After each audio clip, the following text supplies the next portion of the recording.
Here are Linda Ellerbee and Ray Gandolf. For the next hour, think of your television set as a time machine. Tonight, the pictures and the stories on our newsstand are concerned with a lot of things you don't hear much about anymore. Things with strange names like Trilon and Perisphere, Blitzkrieg and Bund. Welcome to the summer of 1939. Welcome to the final days of that magical, mystical, and mythical island, America. A time and place where people paid to build, then paid to see, an imaginary tomorrow they believed they could control. As fortune would have it, optimism turned out to be intellectual error. The industrial light and magic of a world fair turned out to be worlds apart from the military might and madness of a world war. And America turned out to be no island. Terrible things were happening in the world in the summer of '39. Things that this country was pretty much exempt from because of a fortunate geography and a benevolent government. It was getting more difficult every day that summer to be happy and hopeful, but we gave it our best shot. Times Square in June of 1939. Broadway was never brighter. More than 17% of Americans are out of work. Europe is gearing up for a war that is now inevitable. But let's worry about all that tomorrow, like Scarlett O'Hara. Tonight, let's dance. Let's go to a picture show, to the theater. Let's escape, and let's swing while we do it. Swing is the predominant music this summer. It's nothing more nor less than jazz with the hard edges gentled away. It's Benny Goodman and the Dorsey Brothers, and the man who began the begin, Artie Shaw.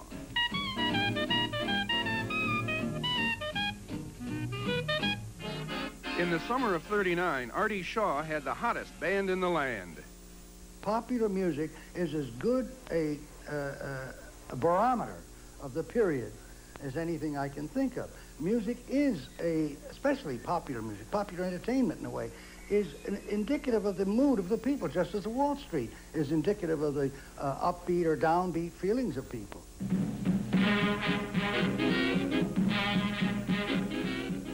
We'd come out of a depression, happy times were here again, everybody was dancing.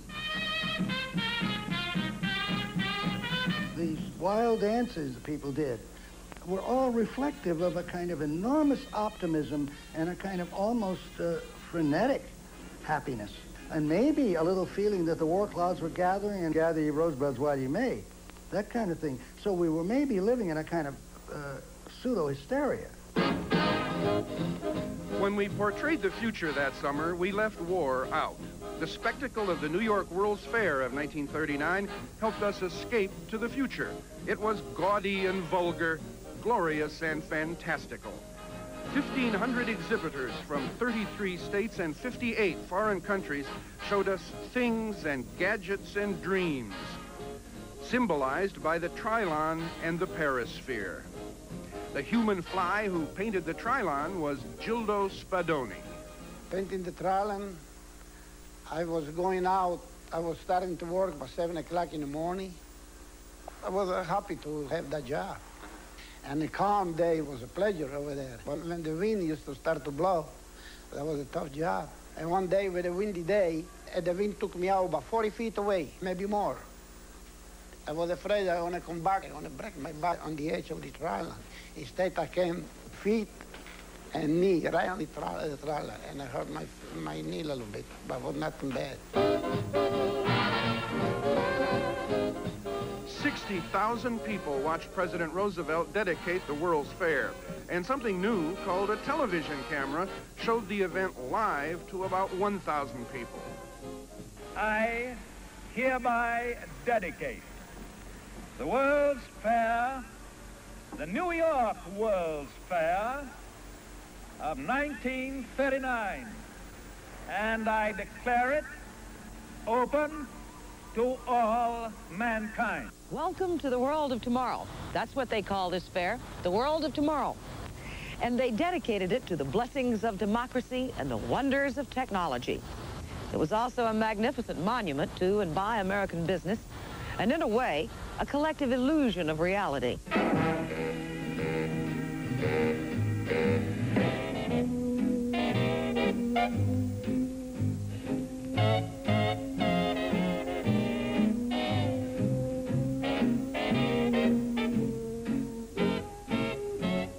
Cutak was 18. She worked at the fair and, like so many others, believed in it. People were just about getting out of that gloomy mood and poor. They started to work and had little jobs, and the admission to the fair wasn't that high, but yet it was enough to get them in there. And when they got in there, they forgot everything that had happened the 10 years behind, and they just let themselves go, and they were happy. They were really happy people at the fair. Just direct your feet to the sunny side of the street. Every building was so different, and new things, like in DuPont. Nylons came out in '39. Oh, brother, that was the girl's dream, 39 cents a pair. That rubber apron isn't much help now. She's splashing so hard it's getting all over me. Every kind of product that you never saw came there. The contest is over in exactly 7 minutes and 58 seconds. In that time, Mrs. Modern has washed 50 dishes and 40 pieces of silverware. Well, it's all over, Mrs. Drudge. You may as well rest now. Every building you went in, you saw something that was so new, and you said, oh, I'll never have that, and eventually you did have it. The one thing that I was happy about was the refrigerators, because we didn't have a refrigerator until 1939. We didn't have one. We had an icebox. Cold control, quick cube trays, automatic reset defroster, the hydrator, porcelain on steel construction has made possible the masterpiece for 1939. And it wouldn't be an American world of tomorrow without an American car of tomorrow, on sale today. Oldsmobile even offered a hydraulic clutch, only $57 extra.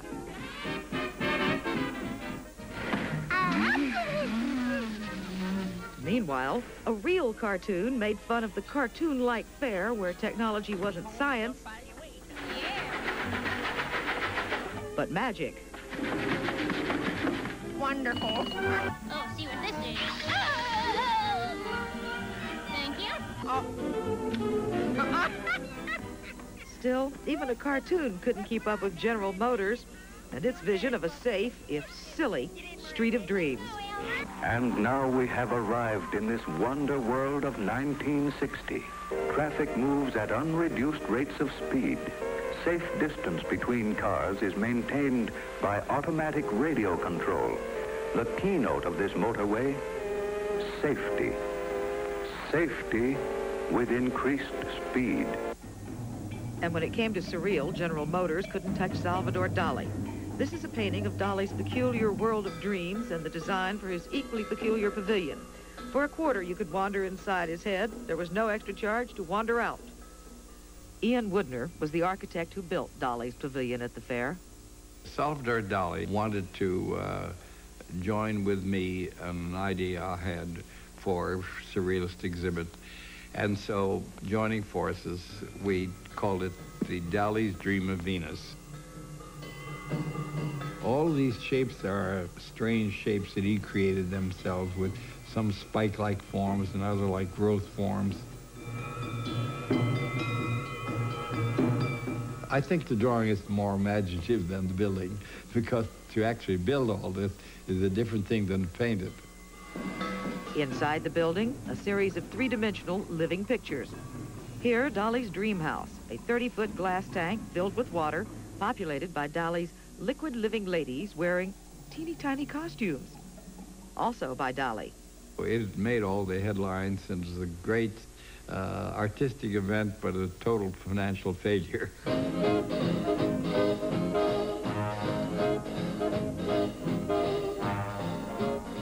Everything was there, entertainment. What else could you want? How about a place where people could watch other people swim to music? Billy Rose's Aquacade. We were swinging. The world was swinging toward what we didn't know was going to be World War II. We thought there was going to be prosperity and happy days would go on, you know, ad infinitum. They didn't, of course. We're off to see the wizard, the wonderful Wizard of Oz. Here he is, the Wiz of a Wiz, if ever a Wiz there was. What World's Fairs practiced, Hollywood perfected. After all, who knew more about castles in the air? That summer, it was a young Judy Garland playing a younger Dorothy in search of the Emerald City and its Wizard of Oz. Wonderful Wizard of Oz. Despite the dangers along the way. So, you won't take warning, eh? All the worse for you, then. I'll take care of you now instead of later. Ah. And it would take more than wishes to fight wickedness in, and especially out of, the movies. My power will be the greatest in Oz. And now, my beauty, something with poison in it, I think. With poison in it. Adolf Hitler was no make-believe villain. He was a fascist madman who meant to rule the world. Already he'd swallowed Czechoslovakia. He preached hate, and he found believers all over the world. This is Madison Square Garden in New York City, and these are Americans. Pro-Hitler, pro-Nazi, pro-fascism, anti-Semitic Americans.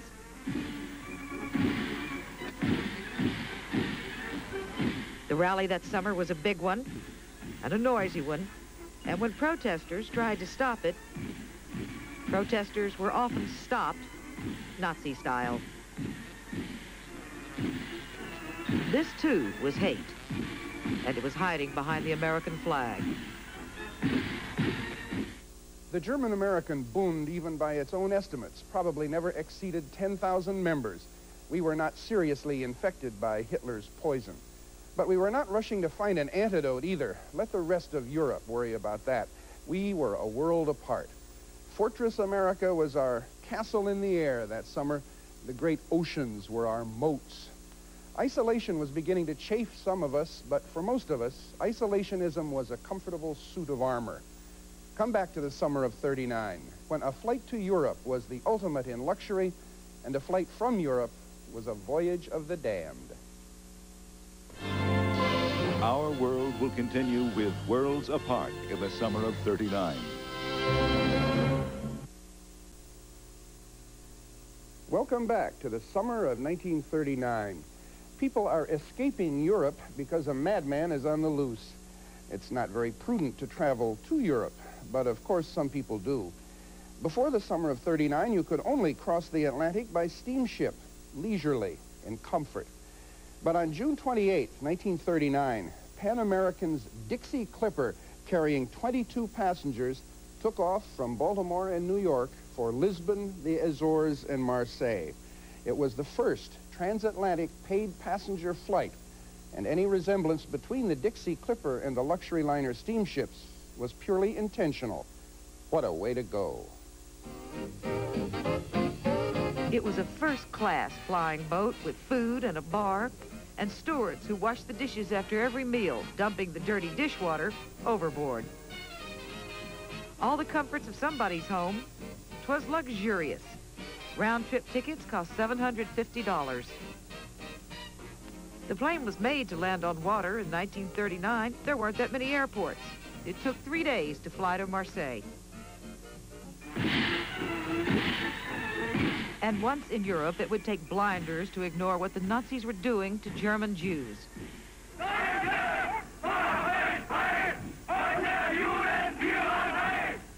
After 6 years, the persecution was worse. Jewish homes, businesses, and temples were destroyed. Possessions were confiscated. Legal rights were abolished. And already Jews were herded like cattle into concentration camps, where regularly they were beaten, starved, and worked to death. And already pictures taken inside these camps had been released outside Germany. Hitler, to prove he wasn't keeping Jews against their will, agreed to let some go. On May 13th, the German liner St. Louis sailed from Hamburg with a cargo of 930 refugee Jews. They had the clothes on their backs, their luggage, and $4 apiece. And they had landing certificates, which would allow them to remain in Havana, Cuba. They did not know that the permits had been invalidated before they sailed. Ilsa Marcus and her family were passengers on the St. Louis. We thought we made it finally, leaving Germany, leaving the terror government, and going to a country in order to live in freedom. Hans Fischer was 11 and was going to rejoin his father in Cuba. There was a feeling of relief. There was almost a joyous feeling. Of course, we were anticipating not only going to freedom, but seeing my father again after half a year's time. It was almost a festive atmosphere, really. Fisher's sister Ruth was also on board. She was 8. There was a certain amount of excitement, and we had a luxury cabin. You couldn't take money out of Germany, so you spent it. So you spent it on buying the best of what you could, and you spent it on the boat. We really were hopeful, and our strength, talking personally, was that the whole family was together. I was traveling with my parents, with my husband, and with my brother, the immediate family. We were all in a hopeful mood to get to a free country and to live a normal life again. The sympathetic captain insisted that his passengers be treated first class, not as refugees. They were served the best available food and wines. After all, they had paid $262 apiece for passage to Cuba. They had left persecution thousands of miles behind. Ahead were families, relatives, freedom. There was enormous excitement. I mean, we were all packed and had all of our belongings on deck, and little boats started to circle around, which included the relatives of the passengers. We saw my father, but real communication was impossible because there were dozens of these boats and dozens of passengers shouting down, and it was fairly incoherent. The St. Louis dropped anchor but did not dock. 22 refugees who had had the money and foresight to obtain regular Cuban visas were allowed to leave the ship. 907 stayed aboard. We got kind of restless because just nothing was done about getting out in Cuba. So all of a sudden we heard mañana. That has become my most hated word since then. Because every day there was mañana. And in fact, that mañana we were waiting for never became today. While the ship lay idle, anxiety grew to desperation. The refugees had paid at least $150 apiece for worthless landing permits. Corrupt Cuban officials wanted more money. Laura Yarblough worked in Havana for an international relief organization.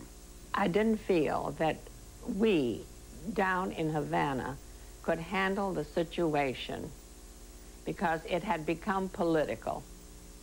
We were fully aware of the corruption that was going on. The Cuban government had not been in on the spoils, and the ante was being raised and raised and raised.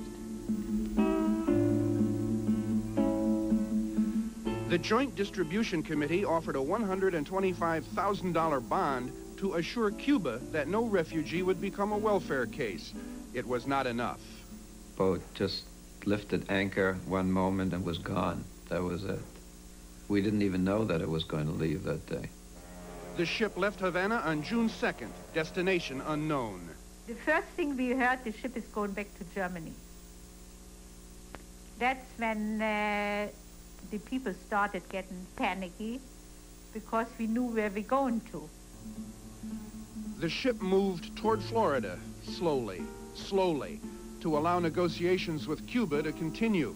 The U.S. immigration quota from Germany had been filled, but the refugees had hope. America was right there. They could see it. We were right off the coast. You could see the skyline. You could see buildings.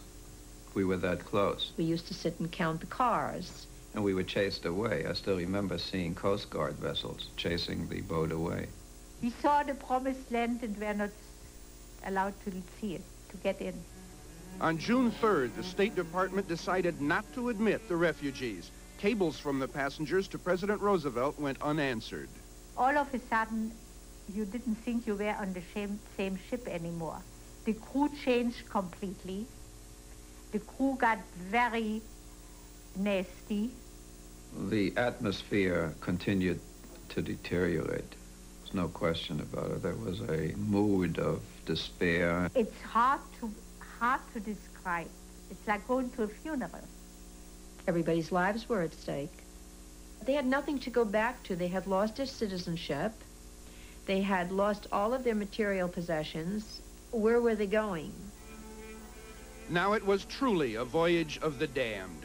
The desperate passengers pawned their valuables to pay for cables to Europe appealing for help.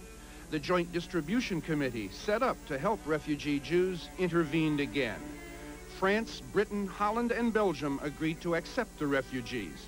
Had they not, the captain had been prepared to set the ship afire off the English coast and evacuate the passengers. Now he made for Belgium. Finally, on June 17th, after 35 days at sea and more than 10,000 miles of travel, 907 Jews were almost back where they began. At least we were not in Germany. And we really, fortunately enough, couldn't foresee our fate, which was coming. The 288 refugees who went to England escaped damnation. Many of the men would fight Germany under British command. Most of the rest, who were taken in by Belgium and France and Holland, would spend the war years in concentration camps. It's hard to believe that nobody knew, especially the government of the United States, what was going on in Hitler Germany. How could it be that it even was an issue that there was no room for 900 people who really went back to the worst situation a people could go to?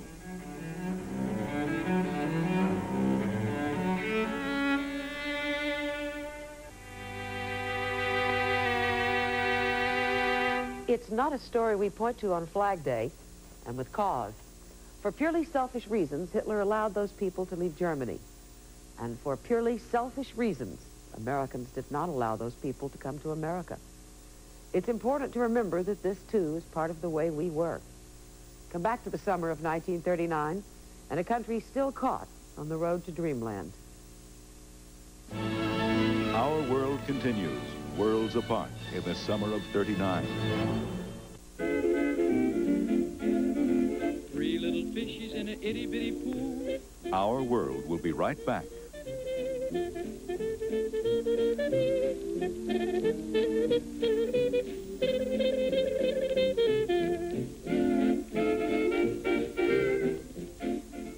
hot hits to the new Hot Toppers.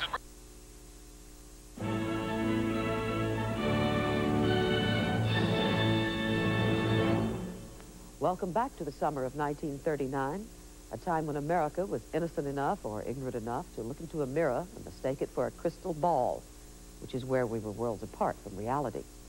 The 1939 New York World's Fair, a fairy tale. They called the fair the World of Tomorrow, but Hitler had another tomorrow in mind for the world, and none at all in mind for Germany's Jews. America didn't want to think about that, didn't want any part of Europe's troubles that summer, but summer would end, ready or not. In Connecticut that summer, Igor Sikorsky was developing this country's first helicopter, the VS-300. He even lifted it a few inches off the ground. Our standing military establishment was not a whole lot more advanced. The United States Army numbered 200,000 officers and men, including the Air Corps. Hitler had 4 times that many soldiers in his Wehrmacht alone. And he had the Luftwaffe with its deadly Stuka dive bomber. The U.S. Air Corps had just adopted the B-17 bomber. Until 1938, this country did not even have a design for a standardized practical tank. Hitler had the Panzer, hundreds of Panzers, ready to pounce like jackals on a lamb.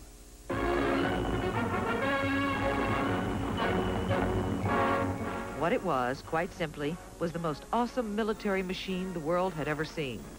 And yet the Fuhrer was always looking for some new weapon, something even more powerful. Had he but known, what he was looking for was right under his mustache.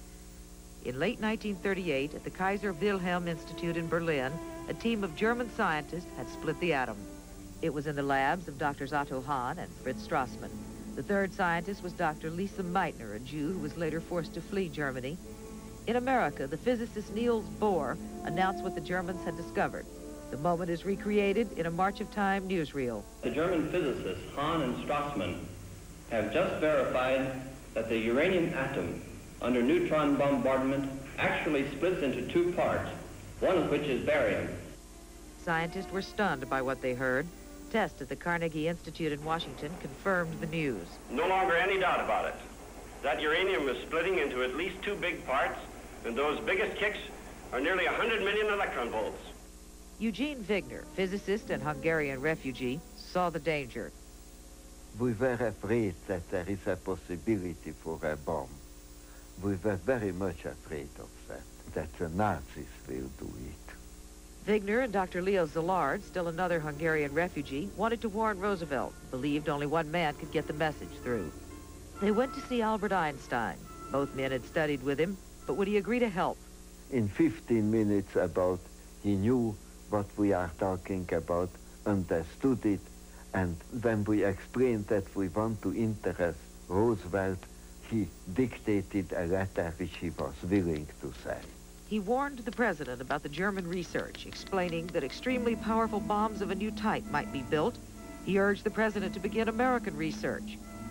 James Roosevelt recalls his father's reaction to this extraordinary letter from Einstein. Professor Einstein's letter to my father was certainly taken very seriously and indicated the urgency of immediate appropriations to get started on research which would result in a reasonably short time in an effective military weapon. And it was the turning point, unquestionably, in our winning the battle for the production of an atomic weapon. Einstein's letter was a turning point, but not a great leap forward. It would be nearly 3 years before the actual building of an atomic bomb began. FDR, you see, was preoccupied with preparing this country for a war that many Americans did not want to fight. And at the very least, he believed that we should provide goods and treasure to our European allies. Again, not an idea that all Americans shared. Already in June of 1939, to the dismay of the isolationists, Roosevelt had stage-managed a kind of royal propaganda show, the first visit in history of a reigning British monarch to the United States. FDR was the promoter. King George and Queen Elizabeth were the product.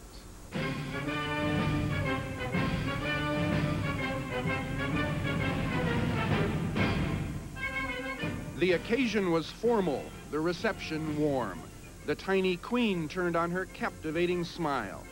It was a hot, humid Washington day, but 600,000 Yankees turned out along Pennsylvania Avenue to gawk at and cheer the royal couple. At the Capitol, the king and queen were received by Congress. One friendly hand belonged to Senator Claude Pepper of Florida, who recalls that many of his colleagues were skeptical. Some people asked the question, what were the British king and queen over here for?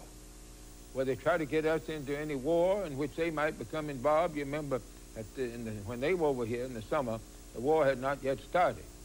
But there were others who said, now look here, don't let that British king and queen come over here and get us into a war. We want to be sure that that doesn't occur. Part of the ceremony, laying a wreath on the tomb of the unknown soldier. But indeed, there was more to the royal visit than wreaths and military marches. The official purpose was to have them become on a friendly visit as neighbors. The unofficial purpose was to give the American people something that they could like and cheer about on the Allied side, something they could understand and relate to, giving a sort of a moral boost to the forces against isolationism. They were greeted as heroes, and not just as sightseers, but as people that people really welcomed and were happy to see. And as a result, just because they were wonderful people, I think they contributed to the defeat of isolationism in the country. The isolationists were in no mood to be tinkered with. Led by the vitriolic Chicago Tribune, anti-Roosevelt cartoons and editorials accused FDR of maneuvering us into war. After all, he wanted to amend the Neutrality Act, which forbade our taking sides. Congressman Hamilton Fish of New York led the opposition. I was a non-interventionist. I was opposed to foreign wars, the same as probably 90% of the American people. Practically all Americans were very much opposed to going into war unless attacked. Another war, not for me. This time America should keep out, and I know I will. If war breaks out in Europe, I think that this country should heed the advice of its first president and avoid all foreign entanglements. I haven't the slightest idea of European affairs. There was general confusion in the public mind. The war in Europe, was it coming? It looked imminent. We were fearful of it.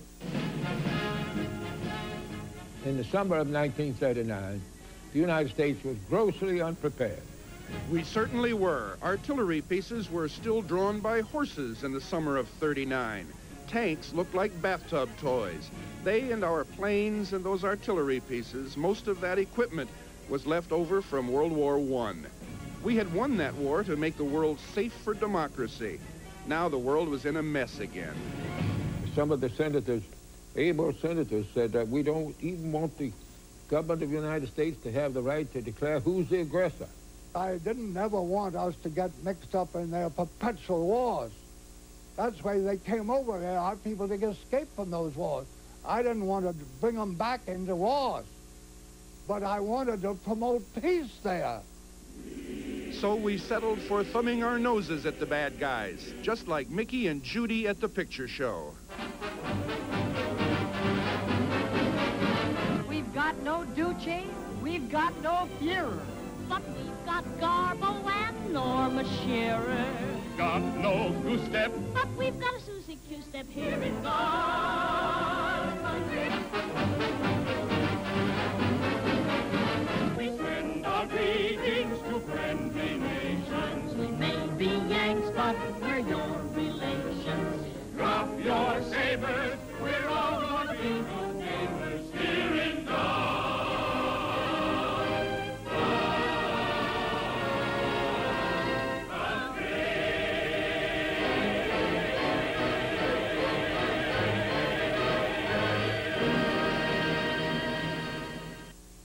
People who opposed America going to war did so for different reasons.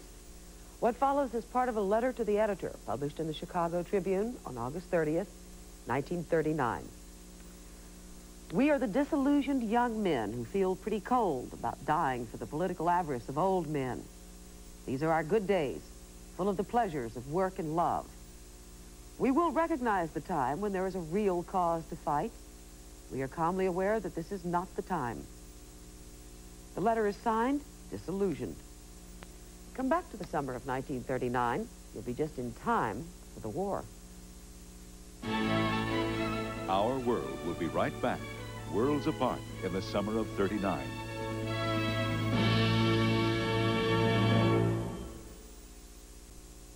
Welcome back to the summer of 1939.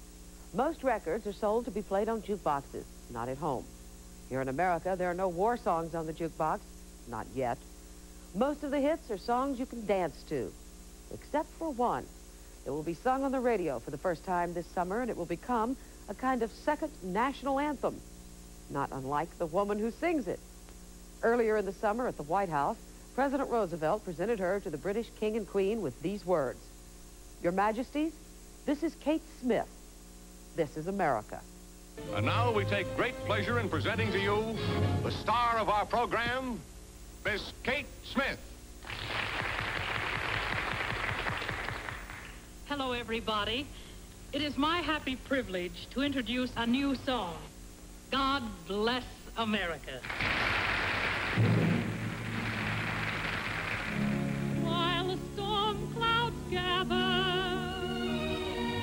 far across the sea, let us swear allegiance to a land that's free. God bless America, land that I love. We interrupt this broadcast to bring you a special news bulletin. Moscow, Germany, and Russia today signed a non-aggression pact. They have agreed that neither country would declare war against one another, and that neither one would come to the aid of a third party in case either nation was attacked. I knew it was a bad deal for the Russians.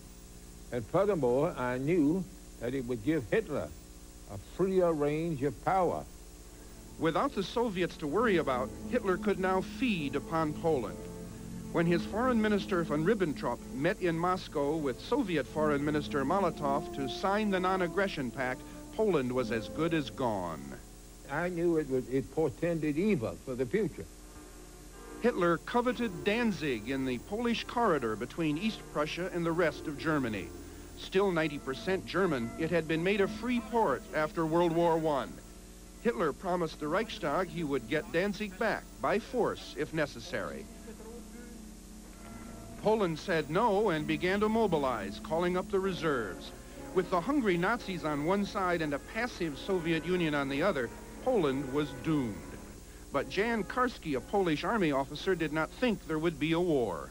I am sure most of the people in Poland, we were very optimistic first.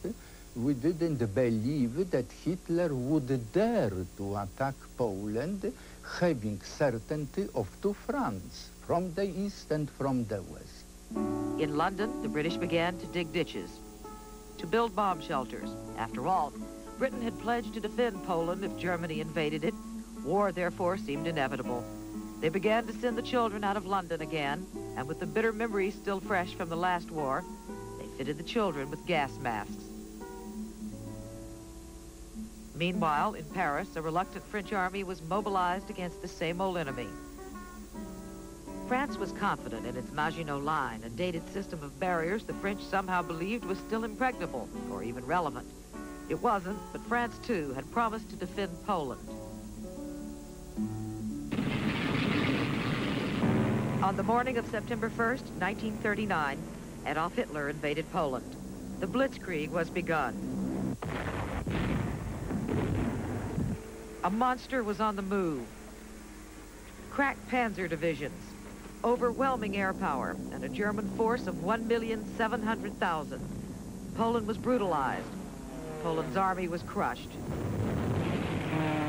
The skies above Poland reigned what Hemingway called mechanized doom.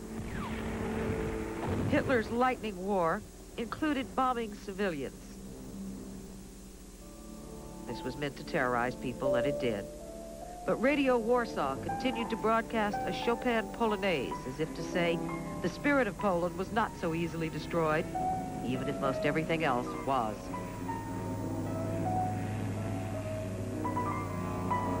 The Polish army belonged in another century. It fought bravely, but horses and cannons and sabers against tanks and bombers made no sense. What I saw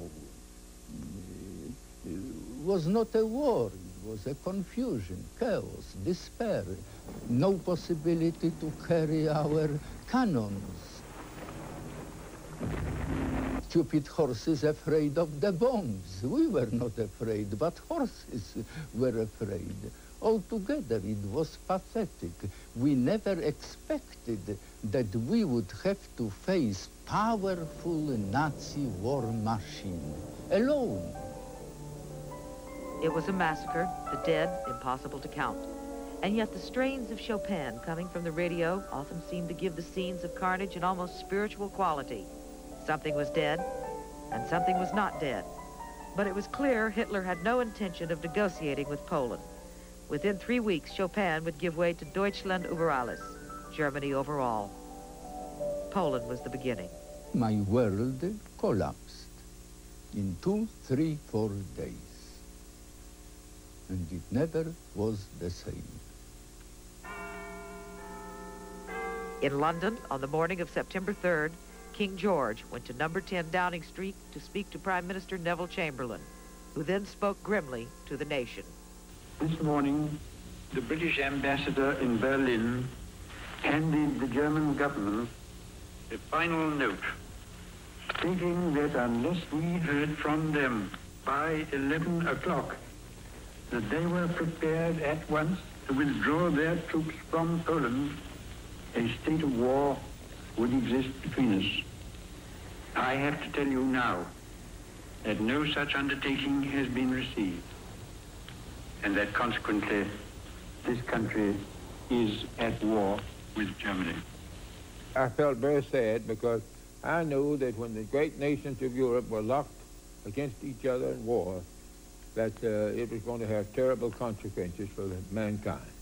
We couldn't avoid the impact of it, whether we willed to or not. It wasn't World War yet, it wasn't our war yet, but Roosevelt made it plain choices would have to be made. This nation will remain a neutral nation, but I cannot ask that every American remain neutral in thought as well. Even a neutral has a right to take account of facts. Even a neutral cannot be asked to close his mind or to close his conscience. Summer is over, fairs and dreams fade. Hear the words of W.H. Auden's poem, September 1st, 1939, read here by actor Jason Robards.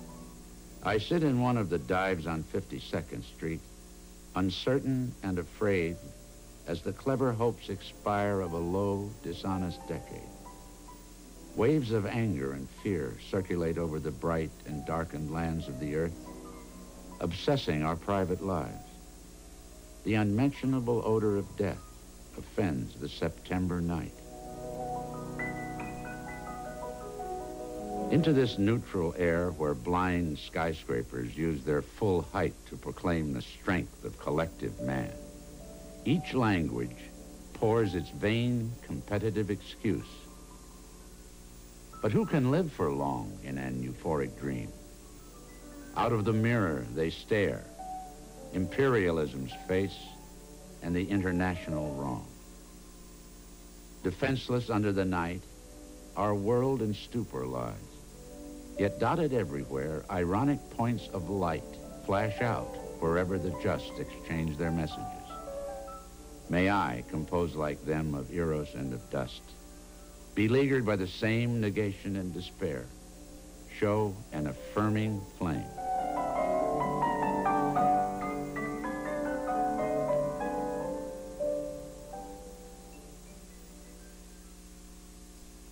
An affirming flame. Come back for the events beyond the summer of '39, when the affirming flame flickered, but did not burn out. Our world will continue in a moment.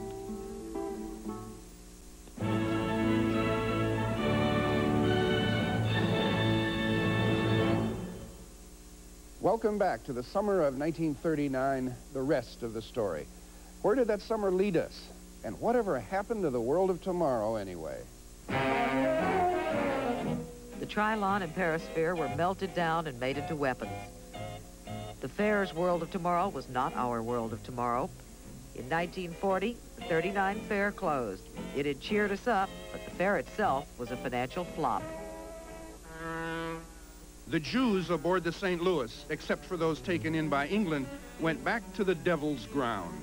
Hans Fischer and his sister Ruth went to France. When Hitler attacked France, they escaped to the United States with their mother. Ilse Marcus lost her husband, her brother, her father, and her mother in concentration camps.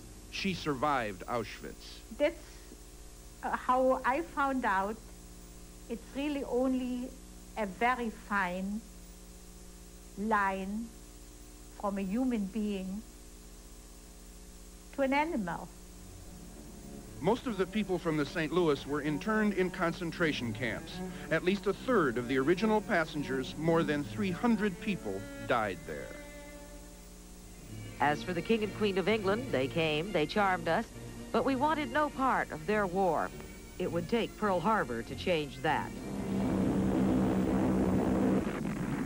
December 7th, 1941, a date which will live in infamy.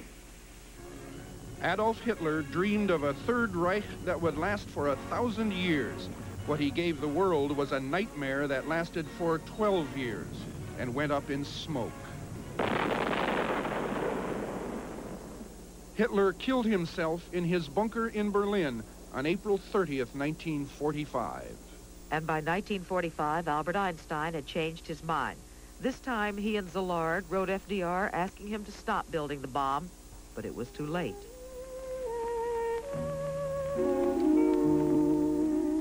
They were afraid that building this one weapon would be enough to ensure that man would build others like it. They were right. I'll never laugh what good would it do?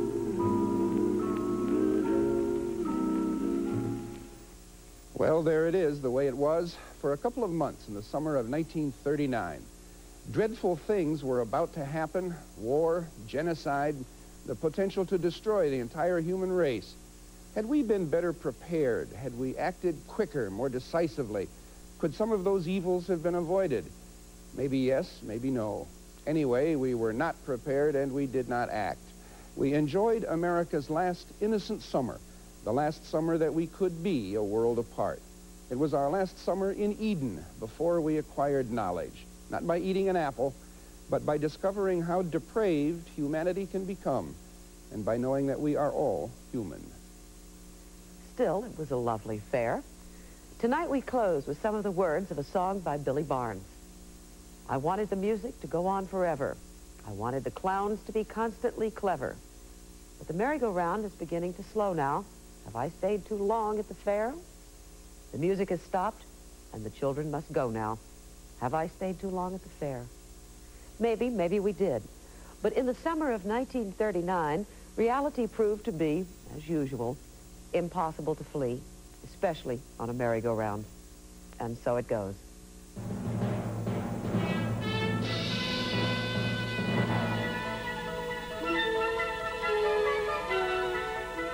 These things also happened in the summer of 1939.